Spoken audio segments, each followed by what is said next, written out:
भूल के कारण। अभी एक सत्संग प्रेमी सज्जन ने भजन सुनाया था, संतो ऐसी भूल जगमाई जैसे जीव मिथ्या में। लेकिन हम उसका विचार नहीं करते। जिस दिन आपने विचार करना सीख लिया, जिस दिन आपने परख करना सीख लिया, उस दिन से आप में विवेक की जागृति होगी। संतों ने तो बड़ी सत्संग से जुड़कर की बात बताई कि बिना सत्संग विवेक नहीं हुई, कि बिना सत्संग के विवेक नहीं होता है, और बिना स्कूल जाए विद्यार्थी को ज्ञान नहीं होता है। लेकिन ये आध्यात्म चर्चा है, ये एक पेड़ के नीचे बैठ करके भी हो सकती है, ये एक मकान में भी हो सकती है, ये चौड़े खेत में भी हो सकती है। लेकिन लगन और श्रद्धा, आस्था, विश्वास और संकल्प होना चाहिए। जिस व्यक्ति के ये मजबूत है, उस व्यक्ति का विवेक जागृत हो जाता है, उसको कोई रोकने वाला नहीं। और जिसका विवेक जागृत नहीं होगा, वो स्वयं के अंदर अशांति महसूस करेगा।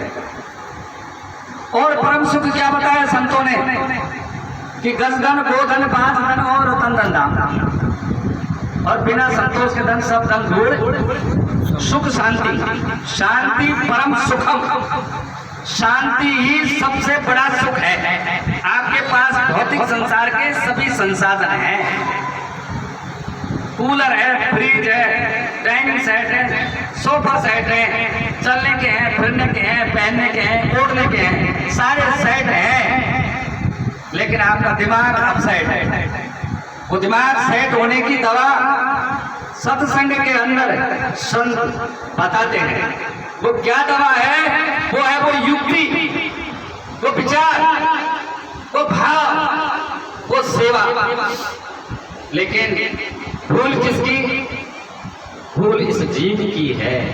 जब तक ये जीव इन चीजों में नहीं आएगा, तब तक घंटी बजाने से काम नहीं चलेगा, बिल्कुल नहीं चलेगा। और युक्ति एक ऐसी है कि युक्ति कोई भी बता सकता है। युक्ति जिनके लाखों की भीड़ लगती है संत महाराजों को, वो भी बता सकते हैं, और जिनके नहीं लगती है, जिसने कपड़े नहीं पहन रखे हैं, वो भी बता सकता है। लेकिन ये एक मजाक का प्रश्न है। मास्टर ने बच्चे को नहीं पढ़ाता, वो भी स्कूल में भेजता है। इसलिए ऐसा नहीं किसी को ज्ञान हो गया तो नहीं, दूसरे के बाद भेजिए, मानने का ढंग है। तो जब तक आप स्वयं अपने में उलट करके नहीं आएंगे, इस संसार से उलट जाओ, और उलट करके जब तक अपने आप में नहीं आएंगे, तब तक हम में सुधार नहीं होगा, और सत्संग का लाभ भी नहीं मिलेगा। कितने ही साथ पढ़ लो कि मन जी क्या बिन झूठा ज्ञाना, 4 वेद 6 शास्त्र 18 पुराण। किसी ने 4 वेद 6 शास्त्र 18 पुराण पढ़ लिए, लेकिन उसने मन को नहीं जीता, उसके अंदर प्रेम नहीं है, उसके अंदर भाव नहीं है, तो वो कोई काम का नहीं है। वो रिश्तेदारी भी कोई काम की नहीं है जिस पर रस नहीं है।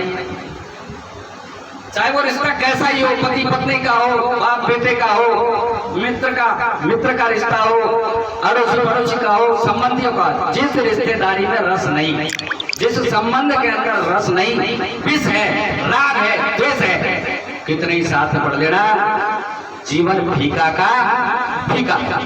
अगर कोई विधवा स्त्री श्रृंगार करे तो उसको शोभा नहीं देती। इसी प्रकार बिना इन गुरु के, बिना समझ के, बिना अच्छे विचार के, बिना अच्छे कर्म के, बिना अच्छी रहनी के, बिना अच्छी लगन के, ये श्रृंगार है इस मनुष्य का जो भक्ति की ओर ले जाता है, और भक्ति इसको सराबोर करती है, इसके जीवन में आनंद ही आनंद करती है। और जब तक ये नहीं है, तब तक हम उस विधवा स्त्री की तरह है। तो प्रेमी सज्जनों, मेरा तो जीवन का जो अनुभव है, मैं यही कहना चाहता हूं, गाओ बजाओ, श्रवण करो, मनन करो, लेकिन संतों की बात को, संतों के रास्ते को, बताए हुए उपदेश और निर्देशों को अपने जीवन में धारण करने से आपका ध्येय बनेगा। और जब आपका ध्येय बनेगा तो आप अपने मुकाम की प्राप्ति करो। और मुकाम की प्राप्ति करने का मतलब है अपने अंदर स्थापित हो जाना, आप बुलाना आप में, और बंधे हो आप में आप, जागू तू ढूंढत करे सो तू आप ही, कि किसको ढूंढ रहा है? ये भूल के कारण है हम पहले गलती बना रखी हमने। खुद को खुद अच्छा नहीं लगता, जिस दिन खुद को खुद अच्छा लगने लग जाएगा उस दिन काम बढ़ जाएगा, और जिस दिन खुद को खुद अच्छा नहीं लगेगा उस दिन काम नहीं बढ़ेगा। इसलिए खुद से प्रेम करना सीखो। खुद से प्रेम करते हो तो पहले व्यसनों को अपने जीवन से हटाओ, बुराइयों को हटाओ, राग द्वेष को हटाओ, और संतों के बताए हुए जो रास्ते हैं उन पर आकर के अपने जीवन को आनंदित बनाओ, प्रफुल्लित बनाओ। ऐसे मुरझाए, एक मुरझाया हुआ फूल होता है ना, उसको कोई भी नहीं उठाता है, और जो खिला हुआ फूल होता है उसको जनता है ना तोड़ने के लिए तैयार रहती है। इसलिए आप स्वयं खिलो और दूसरों को भी खिलाओ, स्वयं मुस्कुराओ और दूसरों को मुस्कुराहट दो। आप खुद ही रो रहे हो तो दूसरों को क्या हंसाओ? आप खुद ही खुद का भला नहीं कर रहे, दूसरे का क्या करोगे? आप खुद ही डर में जी रहे हैं तो दूसरे को क्या निर्भय कर सकते हैं?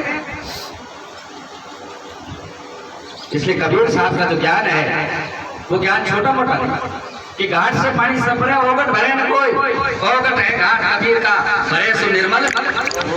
जिन कबीर पंथी साधुओं की सही शिक्षा को जिनने सही तरीके से अपने जीवन में उतारा, वो व्यक्ति मन से, वचन से और कर्म से धन्य होते हैं।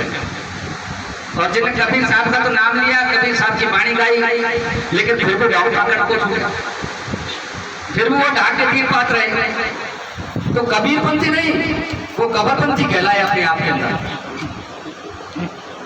कबीर पंथी होने का मतलब है कि उन ढोंग पाखंडों को मिटाने का इस समाज से प्रयास करना चाहिए। कबीर साहब मानवता प्रेमी थे, मानवतावादी थे। उनने इस समाज को, मानव समाज को बहुत अच्छा पाठ पढ़ाया है। ढोंग पाखंड कुरीतियां इनका नाश करके उनने इस मानव को मानवता का पाठ पढ़ाया है। लेकिन हम कबीर पंथी हो रहे हैं, लेकिन फिर भी ढोंग पाखंड का नहीं छूटे, तो इसमें कबीर साहब के शास्त्र बीजक का क्या दोष है और इन संतों का क्या दोष है जो आपको ये बातें सुलभ। ये तो संकल्प स्वयं का है, स्वयं को लेना ही पड़ेगा। अगर घर का मुखिया ढोंग और पाखंड में घुस गया तो औरों को नहीं निकालेगा, इसलिए छोड़ दीजिए। लेकिन ध्यान रखिए, कहां जाए आएगा, समझ पैदा करने के लिए सत्संग किया जाता है, और उसको समझ तो स्वयं मजबूत रहेंगे तो अपने आप ही सबको ज्ञान मिल जाएगा। कहां इस प्रकार का अब एक नुकता पड़ता है, ऐसी बीमारी हमारे समाज के अंदर एक